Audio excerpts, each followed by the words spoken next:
ஆம்பூர் கலவரத்தில் பாதிக்கப்பட்டவர்களுக்கு 2 மாதத்திற்குள் நிவாரணம் வழங்க வேண்டும் என்று தமிழக அரசுக்கு சென்னை உயர்நீதிமன்றம் உத்தரவிட்டுள்ளது.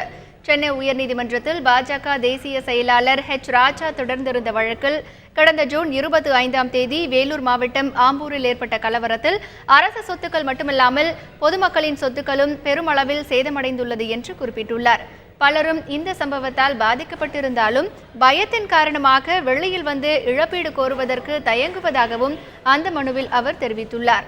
ஆம்பூர் கலவரம் தொடர்பாக பதிவு செய்யப்பட்டுள்ள வழக்குகளின் தற்போதைய விசாரணை அறிக்கையை தாக்கல் செய்ய தமிழக அரசுக்கு உத்தரவிட வேண்டும் என்று கேட்டுக்கொண்டிருந்தார். இந்த வழக்கு தலைமை நீதிபதி சஞ்சய் கிஷன் கவுல், நீதிபதி சிவஞானம் ஆகியோர் அடங்கிய முதன்மை அமர்வு முன்பு விசாரணைக்கு வந்தது. அப்போது அரசு தரப்பு வழக்கறிஞர் மூர்த்தி ஆஜராகி இந்த சம்பவம் தொடர்பாக 132 பேர் கைது செய்யப்பட்டு விசாரணை நடைபெற்று வருவதாகவும் பொது சொத்துக்களுக்கு சேதம் விளைவித்தது தொடர்பாக மாவட்ட ஆட்சியர் விசாரணை நடத்தி வருவதாகவும் 2 மாதத்திற்குள் விசாரணை முடிந்துவிடும் என்று தெரிவித்துள்ளார். இதை பதிவு செய்து கொண்ட நீதிபதிகள் 2 மாதத்திற்குள் நிவாரணம் வழங்க உரிய நடவடிக்கை எடுக்க வேண்டும் என்று வேலூர் மாவட்ட ஆட்சியருக்கு உத்தரவிட்டுள்ளனர்.